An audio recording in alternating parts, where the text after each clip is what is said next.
Hello and welcome to Useful Idiots Monday Morning, where we react to the Sunday morning news shows that we watch so that you don't have to. I'm Katie Halper. I'm Aaron Maté. Good Monday morning, everybody. Great to see you with us. Remember to like the stream and share it. And also, if you want to support the show and get bonus content, go to usefulidiotspodcast.com. Oh, yes. Great content.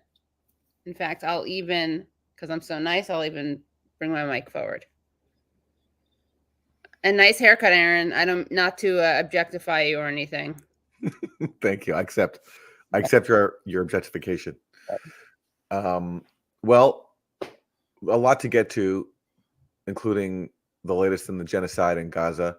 I believe as we're recording this, there's going to be a new UN Security Council vote on a ceasefire resolution, which maybe the U.S. won't block, although I believe they watered it down. So maybe we'll get news of that by the end of this episode. But a lot to discuss on that front. Yes. And as always, we start off with Meet the Press. This is Meet the Press with Kristen Welker. Good Sunday morning. Former President Donald Trump's effort to overturn the 2020 election is putting an unprecedented stress test on American institutions ahead of the 2024 election.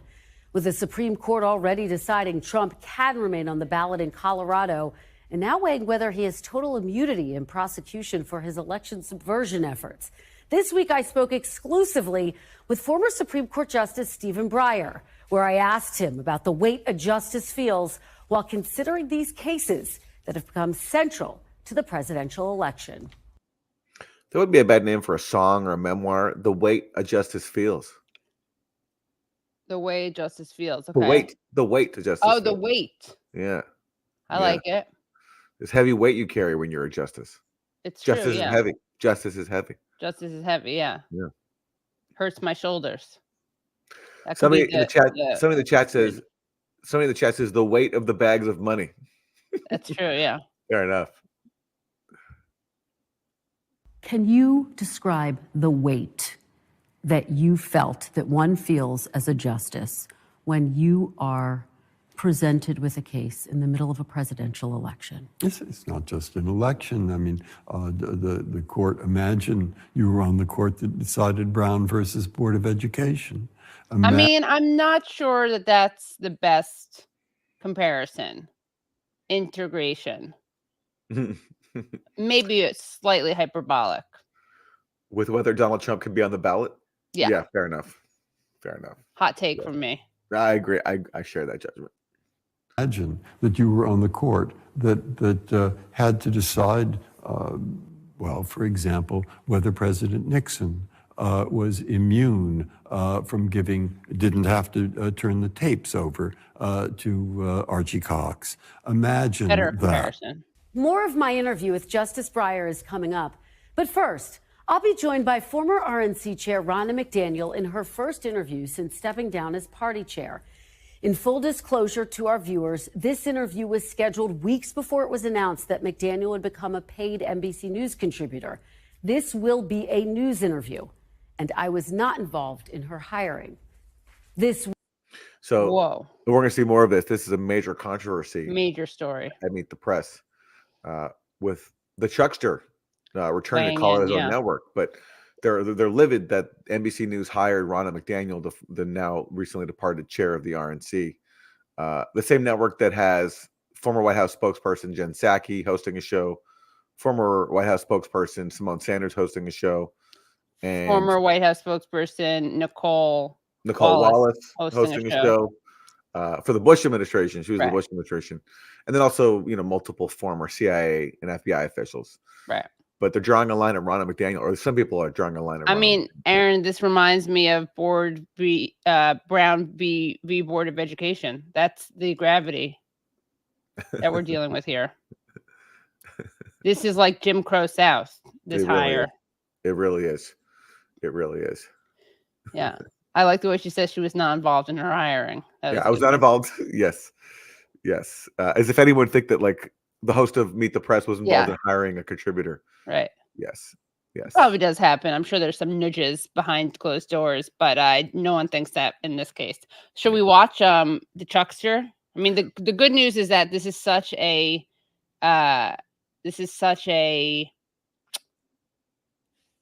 miscarriage of justice that the Chuckster had to weigh in. He did speak out. He called out his own. Let's take elephant in the room. Let me deal with the elephant in the room. Yeah. I think our bosses owe you an apology for putting you in this situation, because I don't know what to believe. She is now a paid contributor by NBC News. Well, I have no idea whether any answer she gave to you was because she didn't want to mess up her contract. She wants us to believe that she was speaking for the RNC when the RNC was paying for her. As opposed to Chuck Todd, who would never say anything on air just to preserve his contract. Right. You know, this is why he gave us years and years of tough questioning of politicians for warmongering and lying to the public. Tough. Yeah. You know. In fact, we should have called him Tuck. Tough Chuck. Tough Chuck, yes. Tuck. Yeah. Yes, Tuck. Yes. But Chuck Todd is indignant. I mean, I guess, again, because Donald Trump is not an acceptable member of the ruling elite. Everybody else is. Like the Bushes, the Cheneys, the Clintons, you know, it's all one big happy family. But because Donald Trump crosses the line and Ron McDaniel is tied with him, for Chuck Todd, it's a bridge too far. Right.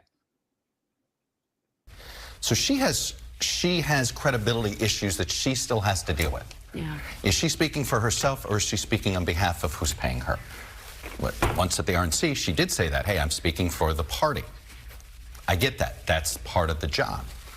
So what about here? I will say this. I think your interview did a good job of exposing, I think, many of the contradictions. And look, there's a reason why there's a lot of journalists at NBC News uncomfortable with this, because many of our professional dealings with the RNC over the last 6 years have been met with gaslighting, have been met with... Breaking news, there are journalists at NBC News. I wasn't aware of that fact.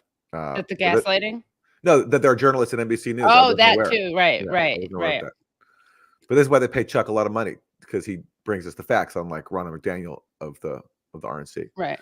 But yeah, again, this is the same network. They have Nicole Wallace, who worked for the Bush administration, purveyor of the most consequential lie, arguably, of the 20th century, that Saddam Hussein had WMDs and was working with Al Qaeda. I mean, that has some credibility issues right there.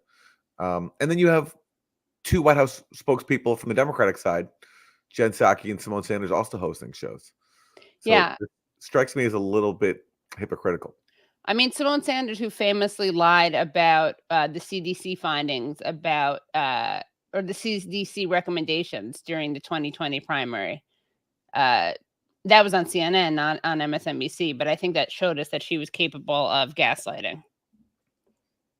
I mean, that's your job to be as a spokesperson, right? Is to gaslight, basically.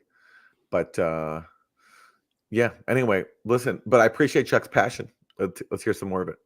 Character assassination. So it is. That's where you begin here. And so when NBC made the decision to give her NBC News' credibility, you got to ask yourself, what does she bring NBC News? Breaking news: Chuck Todd has also revealed that NBC News has credibility.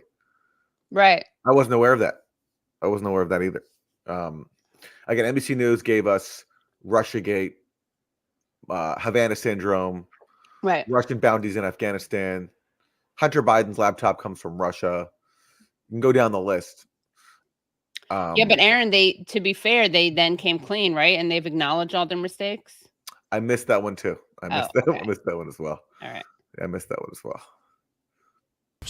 And when we make deals like this, and I've been at this company a long time, you're doing it for access to audience. Sometimes it's access to an individual, and we can have a journalistic ethics debate about that. And I'm willing to have that debate. And if you told me we were hiring her as a technical advisor to the Republican convention, I think that would be certainly defensible.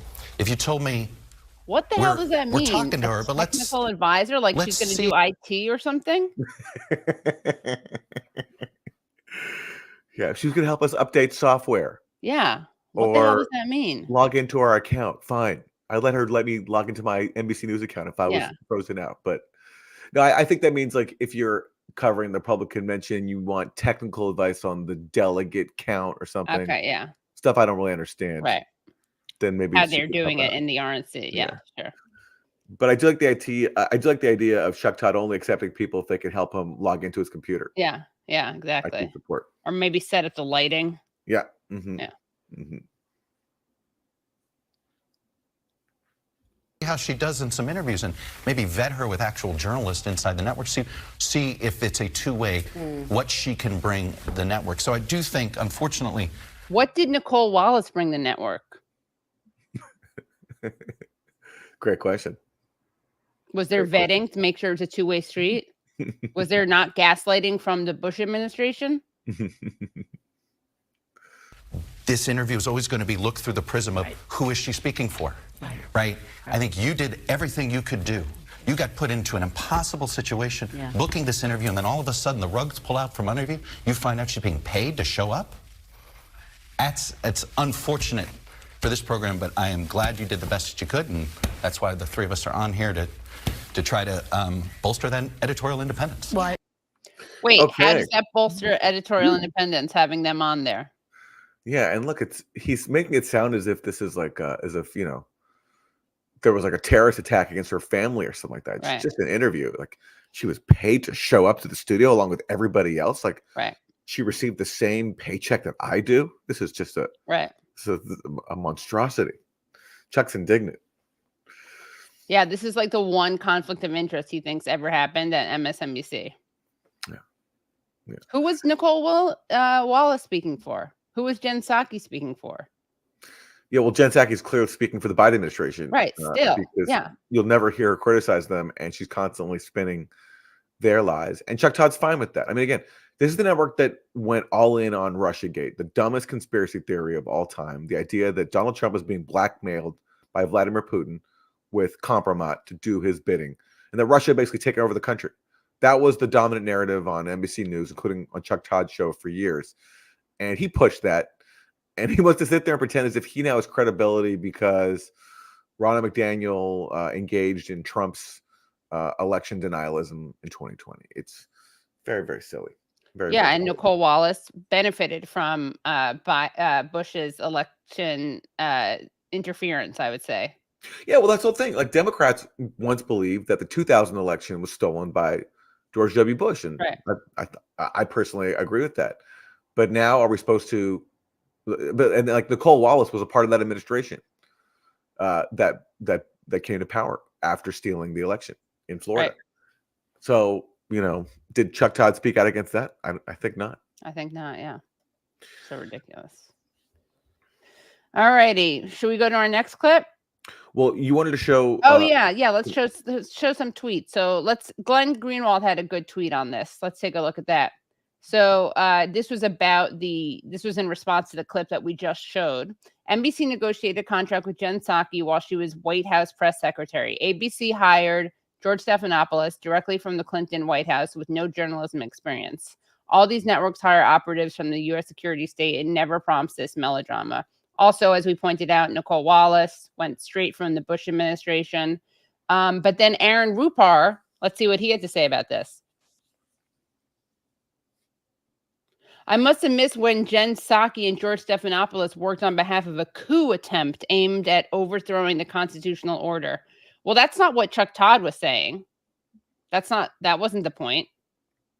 And then if you want to make it about the content of what was done under that party, again, I missed the part where Bush didn't get us into an illegal and unjust war based on lies.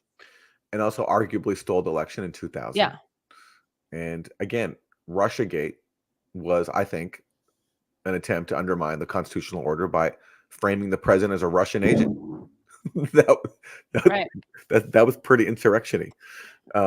Even though it didn't involve it was much worse to me than a 3-hour riot on Capitol Hill. But also remember when Rachel Maddow warned us about Putin freezing the grid? Sure, of course. Yes, of course. How could we forget? Gives me chills just thinking about it. I get cold just thinking about it. Okay, well, let's move on to the Gaza genocide, which Chuck Todd can take heart knowing that both parties agree on that. Right. There's no real dispute there except for at the fringes. And here is Republican Senator Marco Rubio. Let me turn to the war in Gaza. As you know, members of the Israeli War Cabinet are here in Washington starting today, meeting with senior national security officials in the White House. I know you've been harshly critical of President Biden's approach to this and also what Senator Schumer had to say. How concerned are you that support for Israel, which had long been the ultimate bipartisan issue, has become or is becoming a partisan issue? Well, I continue to do everything I can from my end to keep it from becoming that. I'll be frank. I think the president is worried about losing Minnesota and Michigan.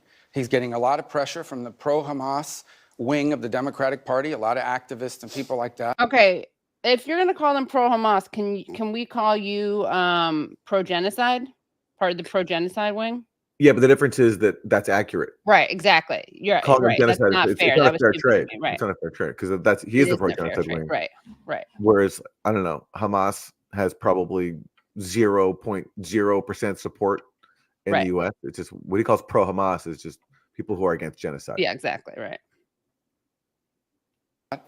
You know, he's getting heckled at speeches. He's hearing a lot of complaints. And so I think he's trying to have it both ways, still stick with Israel to some extent, but also do things that signal to these people and try to appease them.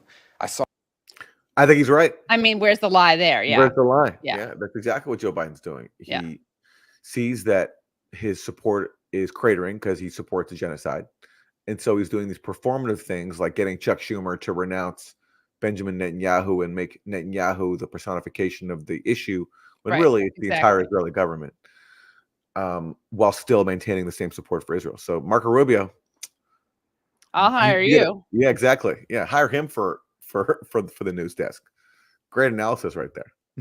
Yesterday, Secretary Blinken was overseas, protesters outside of his hotel. I saw at the State of the Union where these pro-Hamas people were trying to block the president from getting to the State of the Union. They're under a lot of political pressure, and that's what's happening here. But Israel has to win. They have 90,000 displaced. It's crazy. Like Marco Rubio sees the people from Code Pink, right? Palestinians who've lost family, going to Capitol Hill. A lot of these people who've gone to Capitol Hill to try to confront lawmakers directly, as you've seen in the videos, are literally Palestinians who've lost family in Gaza.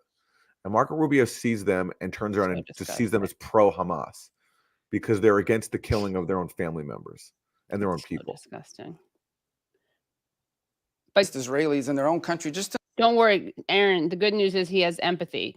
Ready? He has empathy for people who have been displaced, who have been kicked out of their homes, who aren't able to live in their homes. Ready? They have 90,000 displaced Israelis in their own country, just in the northern region because of Hezbollah. And who's going to move back to any of these kibbutzes near Gaza unless Hamas is eliminated? You cannot have a country in which. So he cares about the refugees, the Israelis. Oh my God! So how many people in Gaza have lost their homes? Like it's well over 1 million. It's impossible to even know the official count, but it's most of the strip at this point. And he's concerned about 90,000 Israelis in the north. And by the way, their issue is not even Hamas up there. It's Hezbollah. Right. And the reason Hezbollah is an issue is because Israel routinely bombs Lebanon, is also trying to destroy Gaza. Right. With U.S. support. But yes, he does have empathy for some displaced people. It just happens to be the residents of the settler colony. Exactly. Not the indigenous people who are being exterminated. This threat continues to exist. They have to finish this job. And this fighting can end tomorrow. You want a ceasefire in Gaza? It's very simple. Hamas should surrender. No one's calling for Hamas to surrender and lay down their arms. That would end the conflict. Wait a second. That would end the conflict immediately. No one's calling for Hamas to lay down their arms. This very point about how this could end tomorrow has been made by people in the Biden administration. I mean, Kirby says that. People say that literally all the time.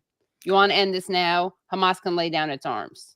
Yeah, and actually, Hamas is offering to lay down its arms. Right. There's a permanent ceasefire. Yes. Also, I like the argument that he's making, which is like they need to lay down their arms, surrender. He's endorsing the idea that Israel has the right to kill civilians and impose collective punishment unless Hamas surrenders. That's not like actually a moral, legal way of fighting a war. No, it's terrorism. It's terrorism. Yeah, 100%. But that is the official position of the U.S. And people from the Biden administration, as you point out, will say the exact same things, that this could all end tomorrow if Hamas just laid down its arms and released the hostages. But they don't want to accept Israel releasing its hostages, all the Palestinians in Israeli prisons, and stopping the siege of Gaza. They want to basically pause the massacre and then let it resume. Right. So disgusting. Where are we at likes, by the way? I saw in the comments, someone wrote, get up those likes. Where are we? You guys have to help us. We got to beat back the algorithm. Let's see. I'm seeing 678 right now. Oh my God. Have I taught you nothing? Nothing. Guys, that's not even half. That's not even a third. Would you say, Katie, that your indignation is worse than Chuck Todd's at the hiring of Ronald McDaniel? I mean, it's almost up there. I'm indignant as well. Yeah. Very indignant. We did get a bunch of these kind of likes from Lucy Bell, which is nice. Well, that is nice. Thank you for that. Wow. Guys, I don't know what I'm doing wrong. The 700 Club, that's kind of funny. Get that number up there. Where are we up now? To now? 903. Go to that. I want 1,000. Let's get to 1,000. I'm sorry, I'm being harsh, but I really need to train you guys better. I think we can get there. Thank you, Lucy. We do appreciate the hearts, Lucy. Where are we at now? 953. So close, guys.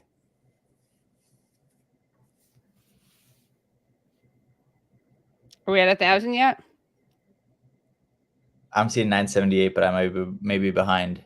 There we go. We did it. Thank you, everyone. All right. Thank you. All right. Let's go back. All right. Now we can move on. Well, let's go across the aisle to see if Senator Raphael Warnock can offer us a contrast to Marco Rubio. He also was asked about Gaza. You have been outspoken on the issue of the humanitarian crisis in Gaza. According to CBS polling, it is 61% of Black adults polled by CBS say Biden should encourage Israel to decrease or stop military actions. And the feelings are really strong, particularly among younger voters. Recently, we also saw 1,000 Black pastors from congregations across the country issue the demand for a ceasefire. Sir, of all the issues facing the Black community, why do you think this particular one is resonating in the way that it is? I don't know. Maybe Black people have experience with racism. They don't like racism. Israel is a settler colonialist state founded on racism and ethnic cleansing and ethno-supremacy. Right. I don't know. That could be something to do with it. Perhaps. Let's see what he says. Also, maybe Black people just don't like seeing kids being slaughtered. Yeah, it's a Black thing, Aaron. Yeah. Well, you know, we in the African American community understand human struggle. We know it when we see it. And I called for a negotiated ceasefire just a couple of weeks ago on the floor of the United States Senate. Look, the state of Israel is our ally. And they are our most important partner in the Middle East. But right now we are. Oh, sorry. Why are they so important? Like, everyone always takes that at face value. They're our most important partner, but like, why? Like, what do they actually do except put everybody in danger and slaughter people? Like, you know, we should interrogate why they're our most important partner. Like, well, as Biden likes to say, if they didn't exist, we'd have to make her. Exactly. Yeah, but maybe it's like, rather than accepting that premise, if you're a progressive Democrat, as Raphael Warnock's supposed to be, why don't you challenge that?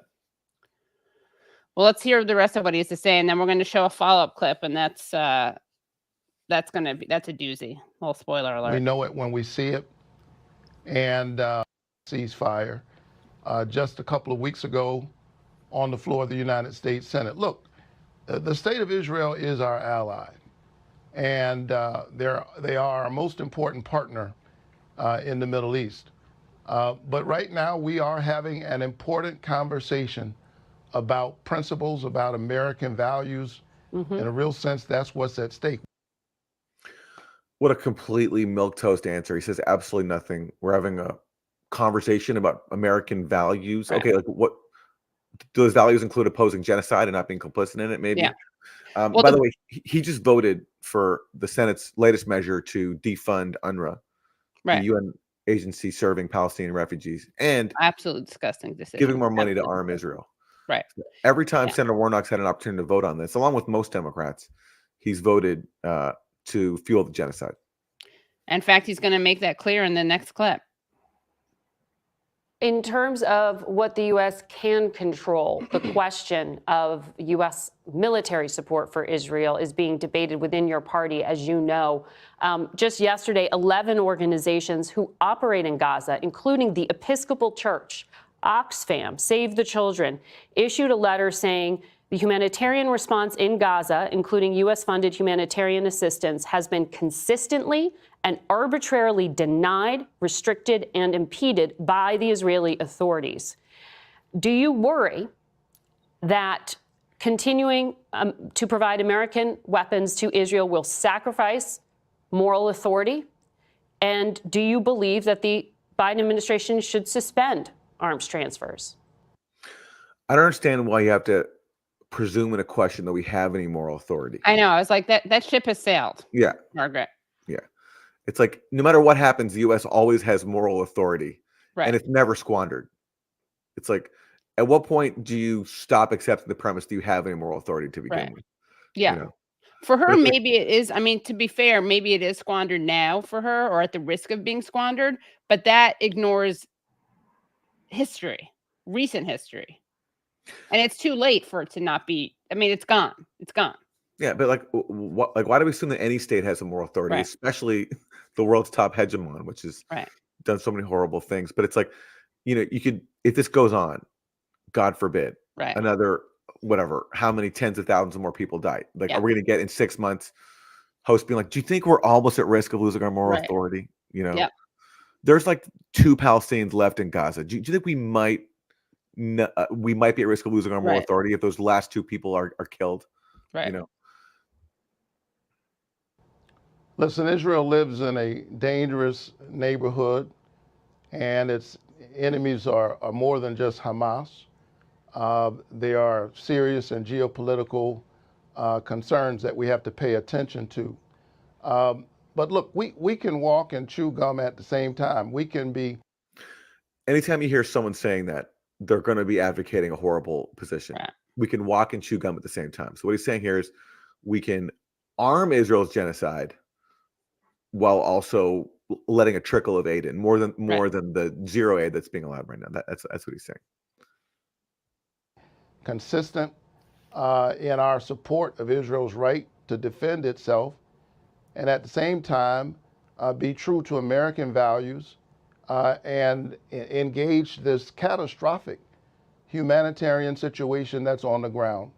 We have a security supplemental right now that's already passed the Senate, and it hasn't been put on the floor of the House. That security supplemental will provide humanitarian aid to the people of Gaza.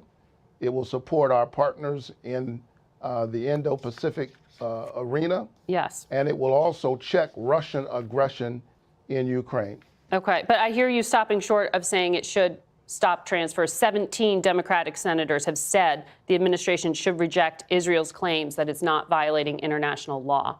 You're not comfortable with that statement? I am saying that we have to continue to engage our partner and to ensure that humanitarian aid gets to the people of Gaza. Yeah. And ultimately, we need a ceasefire. Okay. Sir, what a complete disgrace. Yeah. What a complete disgrace. He repeats this trope about Israel living in a dangerous neighborhood when Israel is hands down a threat to everybody surrounding it, including itself. Yeah. Because it's a fanatical settler colonial state, an occupying power, which of course you can't even mention. You can't mention that Israel's occupying the West Bank and Gaza, the longest running military occupation in the world. You can't mention that. And he repeats this thing that in that context, Israel's a right to defend itself. Right. What the hell does that mean? Is this self-defense? Blowing up blowing up an orphanage is self-defense? It's really shameful. And he used to, back when he was, before he joined the Senate, and he was just a pastor. He used to say some, Right. nice things Inconvenient about truths. Palestinian rights, but Right. that's just an example of when you get into Washington, completely corrupts your soul. He talks about values. I mean, he can't even stand up to genocide. So he's completely corrupted his. Can we, by the way, before we do the next clip, can we play the second Marco Rubio clip? I think we skipped that by accident. There's something good there. I want to play you something that President Trump said this week about Democrats and Israel. Take a listen. Any Jewish person that votes for Democrats hates their religion. They hate everything about Israel, and they should be ashamed of themselves because Israel will be destroyed. I assume you don't agree with that. Well, look, I think that there's an argument. There's a difference between being, pro-Israel, and there are people, being your religion and being pro-Israel can be two separate things. And then there's people that are pro-Israel but maybe don't like Netanyahu or what have you. At the end of the day, my view of it is pretty consistent, and that is that if you are out here, if you are claiming, if you are on the side of anyone who wants Israel to stop, in my view, given the realities of the world, if you want Israel to stop, what it basically means is that Hamas will continue to be able to threaten Israel, and so will Hezbollah. This is not a fight over land. This is not a territorial dispute. This is an existential battle. And anyone who doesn't understand that is, frankly, whether they know it or not, an enemy of Israel, or at least on the side of what could lead to the destruction of the Jewish state. And that is something that I think is untenable. And I hope people will reconsider that are out there arguing that Israel should somehow stop at this point. So a couple of things. One is that I like Trump's line reminds me of when Biden told black voters that if they didn't vote for Biden, they weren't black. I believe his exact word was, "You ain't black." Mm-hmm. Trump's claim is a little bit harder to does more heavy lifting or requires more heavy lifting because most Jews are Democrats. So that makes it a little harder.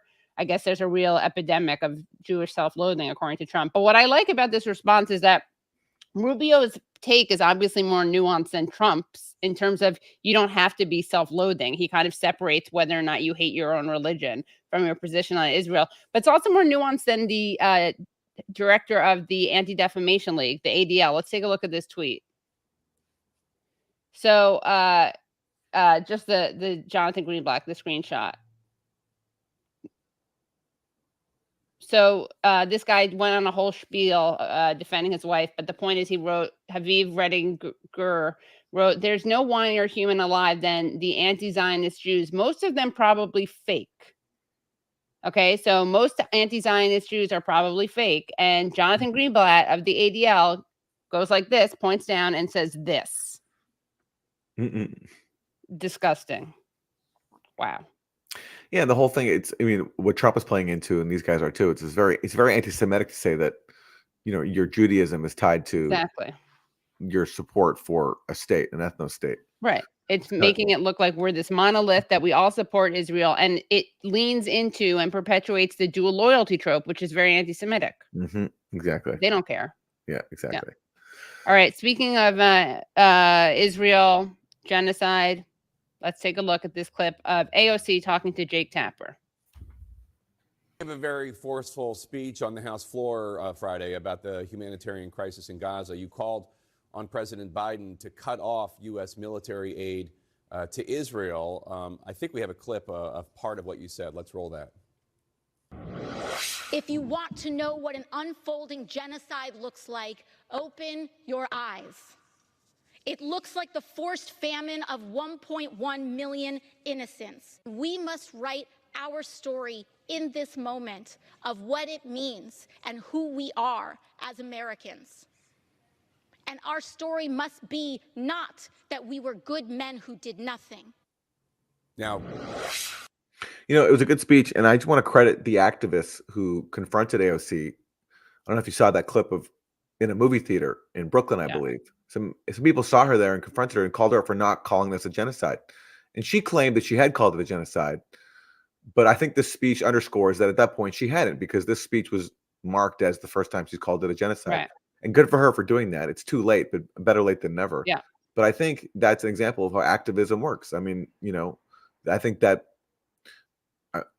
certainly just that showed the people that she hadn't called it a genocide yet, and that might have helped galvanize her to call it out now. So good for those activists for, as AOC once said, making politicians uncomfortable. That's the point of activism, and it worked. Clearly, not enough aid is getting in. Clearly, the conditions for the Palestinian people are horrific, and much more needs to be done. I love that line. Not enough aid is getting in. Why is that, Jake? Why is not enough aid getting in? They love it. It's their new talking point. Okay. Genocide is a word that has serious and specific connotations and allegations. It's defined by the intent to destroy in whole or in part a national, ethnic, racial, or religious group.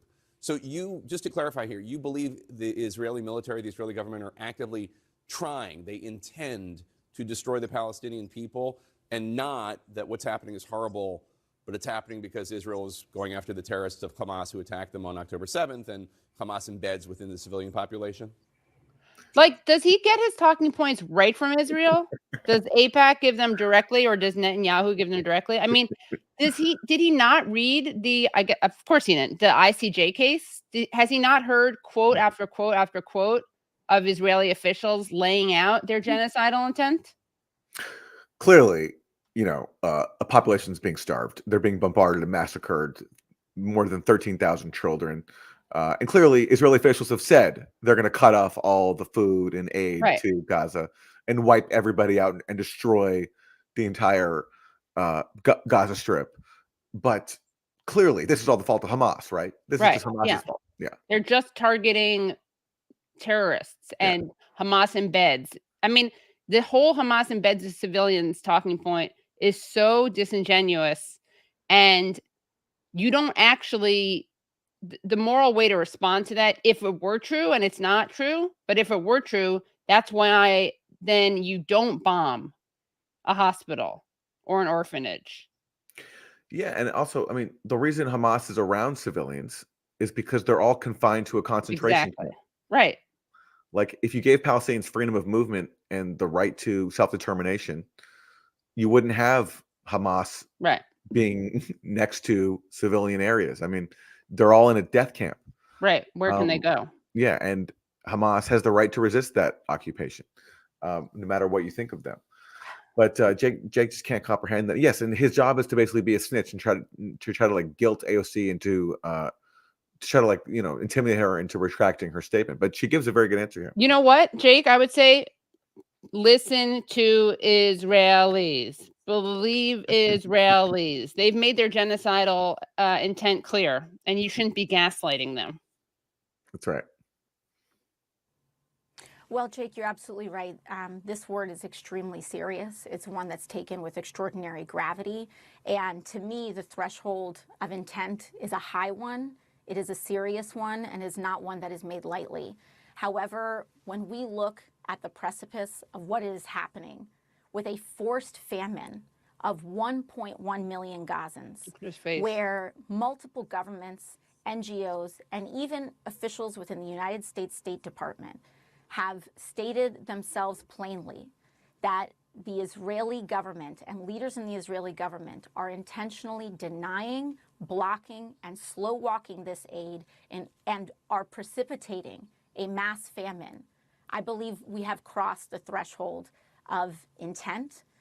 It is horrific. I think it is extremely clear, and it is extremely important that all people understand the difference between people and their governments, Israelis and the Israeli government, Palestinians from Hamas. Unfortunately, Israelis all support the slaughter of Palestinians. That's an inconvenient truth, but it is. Yeah, she's being way too generous to Israelis there, unfortunately. But I understand the point she's trying to make. Yeah. But literally, on the same day that Jake is asking this question about how, isn't this all Hamas's fault? UNRWA, the UN agency for Palestinian refugees, said that Israel was totally blocking its aid convoys to the north. It would not allow anything from UNRWA into the Strip. So it's just the fact that you can sit there and pretend that this is like Hamas's fault, right? When Israel's openly flaunting its denial of basic aid is very. It's for Jake Tapper, it's even surprising. But I guess I shouldn't be surprised. Yeah. The one time Jake Tapper actually thought that Israel was doing something problematic was when it was the family of a producer at CNN was killed, and he had Mark Regeb on, and he's like, "Where are they supposed to go?" But I guess he, as his talking points have been refurbished, I guess that weird popping up of empathy, his empathy has been suppressed, and now he's back to just being a mouthpiece for Israel, basically. Yeah, well, I mean, if you're also someone who's receiving a CNN check, then Jake Tapper will be able to recognize you as human. Right. That's true. Right. Yeah. Yeah. If you're a Palestinian, a random CNN Palestinian. check, a CNN check confers humanity. But right. unfortunately, 2.2 million people in Gaza don't work for CNN. Maybe that's what we need to do. Is we need to give Gazans jobs at CNN. Jake could probably care there until AIPAC told him not to. Yeah. Yes. Exactly. The Israeli government, Palestinians from Hamas. But what we are seeing here, I think, with a forced famine is beyond our ability to deny or explain away. There is no targeting of Hamas in precipitating a mass famine of 1 million people, half of whom are children. So I asked Israeli officials about your speech, and they say we are allowing hundreds of aid trucks into Gaza. I asked Israeli officials about your speech and also asked them what I should say in response to your speech because they give me my talking points. Right. Yeah. Every single day, they're trying to increase those numbers. They have to inspect the cargo to make sure no weapons are getting in, weapons that would be used by Hamas against the people of Israel. Israeli officials also argue this war could end tomorrow if Hamas freed the hostages and laid down the arms. Do you disagree? Fucking asshole. I do disagree because when we are talking about famine, the actions of Hamas should not be tied to whether a 3-year-old can eat. The actions of Hamas do not justify forcing thousands, hundreds of thousands of people to eat grass as their bodies consume themselves. We and the Israeli government has a right to go after Hamas. But we are talking about a population of millions of innocent Palestinians. We are talking about collective punishment, which is injustifiable. And the excuses that the Israeli government is giving about what they are and are not allowing simply do not square with what the UK government is stating, with what international aid organizations are stating, and even what our own State Department officials are stating, which is that they are not allowing aid to go through. When they're talking about inspections, we're talking about U.S. aid, the United States aid.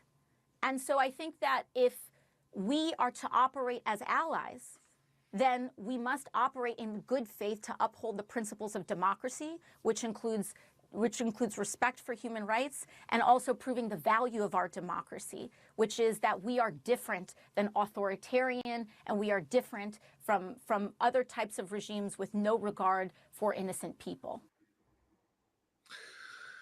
I mean, a pretty good answer. Like what does Hamas have? Like nothing Hamas does can justify starving children, forcing them to eat grass. It's a good answer. It is. I also wish you could acknowledge that Israel doesn't have the right to go after Hamas. Israel is an occupying power. Occupying powers don't have self-defense rights. They have obligations to end the occupation. But I understand it's really difficult to be a member of Congress and make that argument. So, this is the best we can get, and it's a good answer. She did a good job. Yeah. I asked my handlers about your speech. I asked my interlocutors, the guys who give me their. I'm just thinking about how funny it is that he said that out loud. Oh yeah, no, of course. Well, I mean, how else does he do his research? He just, asks his friends in the Israeli government and the Israeli lobby, and he repeats their talking points. I rolled over in bed and asked them. Okay, let's move on to this recent attack in Moscow at a concert hall, reportedly carried out by ISIS-K. In the aftermath, Vladimir Putin suggested that Ukraine might be involved, and Kamala Harris not having it. Interview with ABC's Rachel Scott, Vice President Kamala Harris weighed in on Putin's suggestion of a possible Ukraine connection to the attack. Vladimir Putin is already trying to link this to Ukraine and say that Ukraine is responsible. Does the U.S. have any evidence to back that up? No. And first, let me start by saying what has happened in an act of terrorism and the number of people who've been killed is obviously a tragedy, and we should all send our condolences to those families. No, there is no whatsoever any evidence. And in fact, what we know to be the case is that ISIS-K is actually, by all accounts, responsible for what happened. Notice how she We'll says have more of Rachel's interview with the vice president later in the. it's interesting how that that reporter says Putin has already said that Ukraine may be involved, and I'm pointing that out because of another clip we're going to see shortly, but a little foreshadowing. Okay, so they're saying that Kamala Harris is like one of the only people I've heard actually offer any condolences, by the way, to the people of Russia. Yeah, and she didn't even fully. She said we should send condolences. Right. Yeah. But she's like, but she doesn't actually say I'm sending condolences. Yeah, that's true. Right. Maybe Yeah. that's the distinction without a difference. But Yeah. yeah. Okay, let's hear from Friend of show. Mike McCall. Oh, Mike McFaul. Mike McFaul. Even better. He's the guy who said that at least Hitler didn't go after German-speaking people. Remember That's that? right. That special, right. that Yeah. gem? Yeah, so here's former U.S. Ambassador to Russia, Michael McFaul. Overcrank. I don't want to overcrank this, but I think it's important to talk about. I mean, Putin didn't mention. What does overcrank mean? Let's circle back to that, Aaron. Let's circle back to the overcrank. Okay. ISIS-K in his remarks. He pinned some blame on the Ukrainians. What did you make of Putin's initial response to what was obviously a horrific attack where over 100 lives were lost? Well, first, it was a horrific attack, and I want to express my condolences to all family and friends who lost loved ones. Terrorism is never justified, and this was a horrific terrorist attack, the biggest one in 20 years in Russia. Second, the thing that was first striking to me about Putin's reaction is how long it took. He didn't come out right away. He took some time to figure out the way they wanted to spin it. Wait a second. I thought the problem was that he already came out blaming Ukraine. Now his problem is that he took too long. And I have a feeling if Putin had come out right away saying this, McFaul would have had a problem with that. There's literally no way he could do this that would be okay. And then when he did make his statement, just as you just reported, he didn't mention ISIS-K. He didn't talk about that particular organization, which, by the way, they've had troubles with for a long time. It would have been easy to explain to the Russian people why that kind of terrorist group would have attacked them. But instead, did this signal, this window was open for them to leave to Ukraine, and think about how strange that is. For a window to be open in Ukraine for them to pass, that means a window would have to be open through Russia's military forces on the front line for them to pass. And subsequently, there is this echo chamber to blame Ukraine. And I find this just. What happened to it? Oh, well, we lost Michael's sound, but what he's saying is, I find this absolutely disgusting. Yeah. He's outraged that Putin could exploit this tragedy to blame Ukraine and justify his war effort. And fair enough. I mean, I've seen no evidence that Ukraine was involved, and Putin suggested they were trying to cross into Ukraine, and so that shows that Ukraine might be involved. But first of all, I mean, there's actually no evidence to me yet that they were actually trying to go to Ukraine. They were just headed towards the border region, but the region also includes Belarus. So for all I know, they could have been trying to go there. And also, it just makes sense if you commit a terror attack, you're going to try to flee the country. And if you're going to flee the country, you might as well go to a country that's at war with the country you just attacked, if that's even what they were trying to do.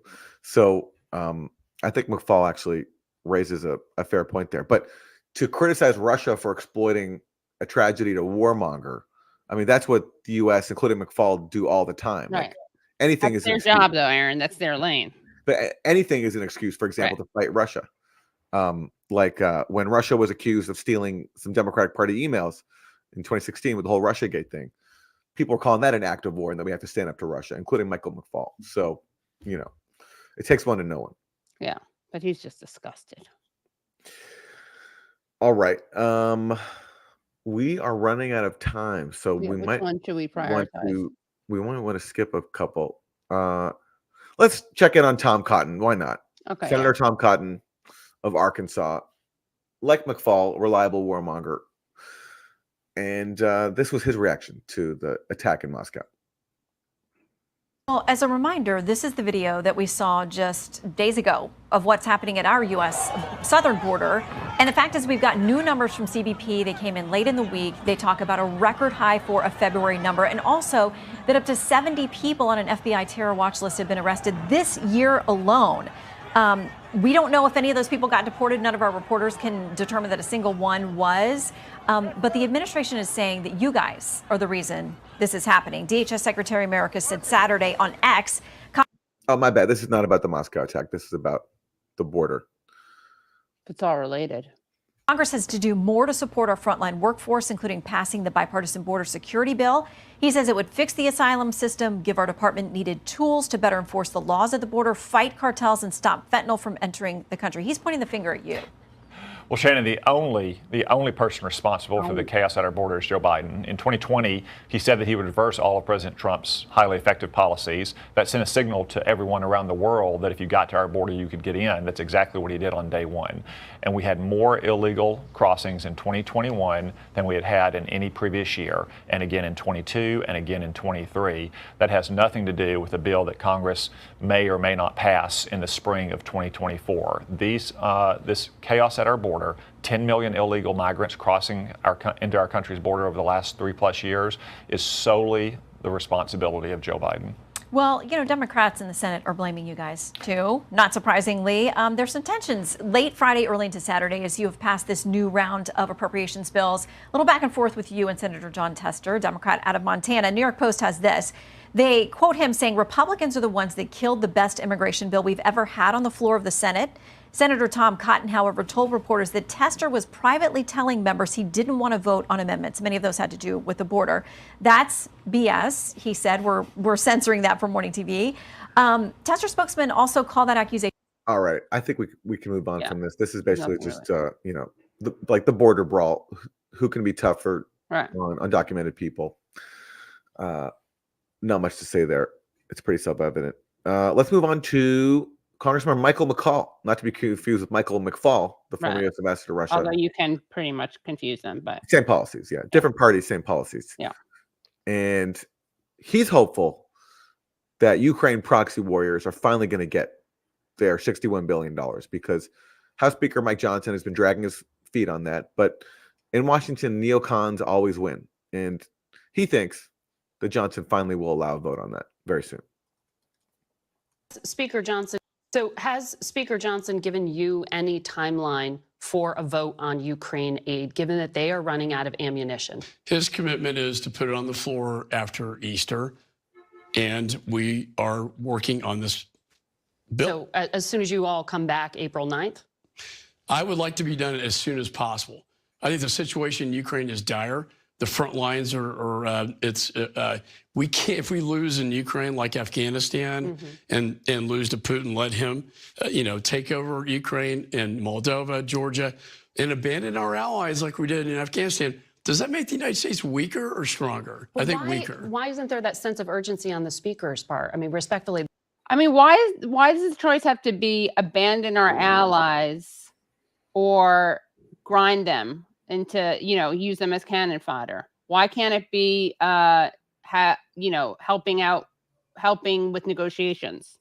There's like no middle ground. It's like pouring billions of dollars of aid into Ukraine or abandoning our allies like Afghanistan.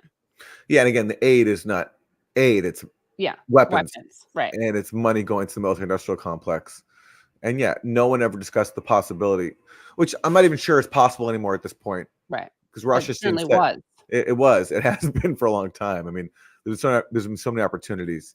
I mean, Putin has said recently he's open to negotiations still, but whatever terms he would propose are going to be worse for Ukraine than they could have had before, when there were real opportunities to avoid this war and then end it after it began, as we've discussed so many times on this show. But again, none of that is true. None of that is an option. None of that is history. The history of the U.S. sabotaging negotiations, you can't even mention it. It's all just war. And why aren't we pouring more money into this war? This has been stuck in the House for weeks. You have been warning about this and needs to be acted on. He understands this. He is in a very difficult spot. And this, motion to vacate the chair thing, I believe he's committed because he understands national security. He leans on, myself, the chairman of Armed Services, House Intelligence, for advice on this, and he knows how important this is. Thank God. Thank God the speaker is listening to Congress's biggest warmongers for advice. That's very, very encouraging. And again, what you also can't mention is that a majority of Republican voters oppose more spending on the Ukraine proxy war. So maybe they're actually, maybe, I mean, I don't think actually Mike Johnson really cares, but maybe some people in the Republican Party care about listening to their own voters. That would make them, that would be very shocking to me, but it's a nice idea, Aaron. Okay. We want to do maybe a little TikTok. Yeah, let's get some TikTok action while we can. All right. Well, while we're even allowed to discuss it, maybe they'll ban us from discussing it soon as well. Because of course, right now, moving through Congress is this ban on TikTok, which it's not a ban, Aaron. It's not a ban. Oh, I'm sorry. It's a prohibition. Prohibition. I'm sorry. Yes, a prohibition, a forced closure, and everyone's on board with it, including Kamala Harris. Of course. About TikTok. I want to ask you also about TikTok. We know that bill cleared the House. You have expressed national security concerns over TikTok. So has the president. Why does your campaign then have a TikTok account where you're encouraging Americans to follow it? So let's start with this. We do not intend to ban TikTok. That is not at all the goal or the purpose of this conversation. We need to deal with the owner, and we have national security concerns about the owner of TikTok, but we have no intention to ban TikTok. In fact, what it serves in terms of it's an income generator for many people, what it does in terms of allowing people to share information in a free way and a way that allows people to have discourse is very important.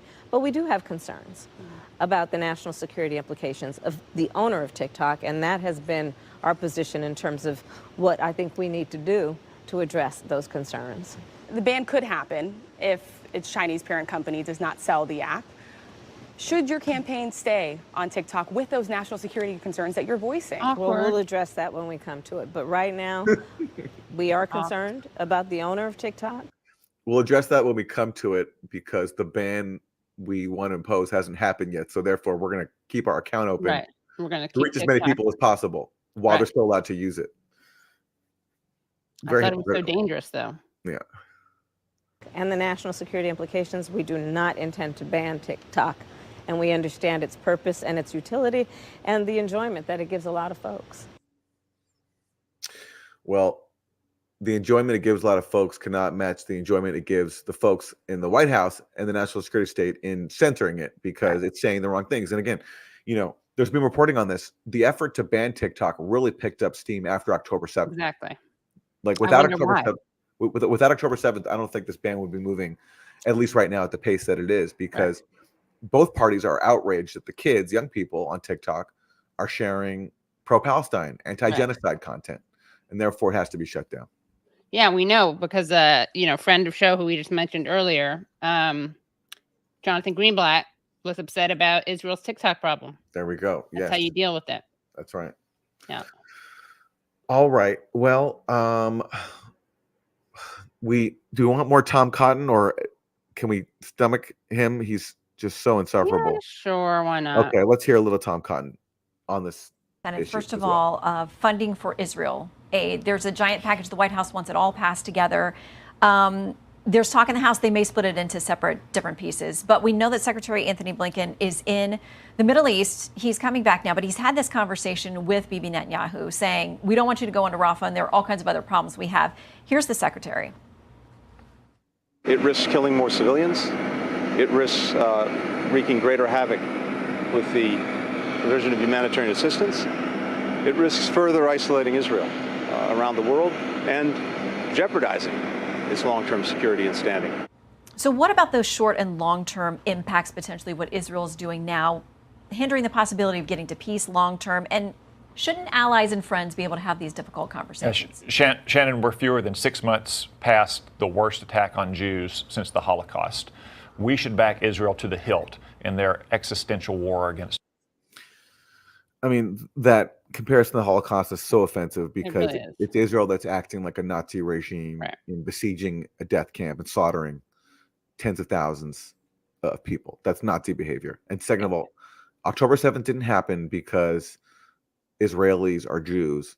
It happened because Israelis are occupying and besieging Palestine. Yeah. And so it's just this talking point really needs to go. It's so offensive for so many reasons.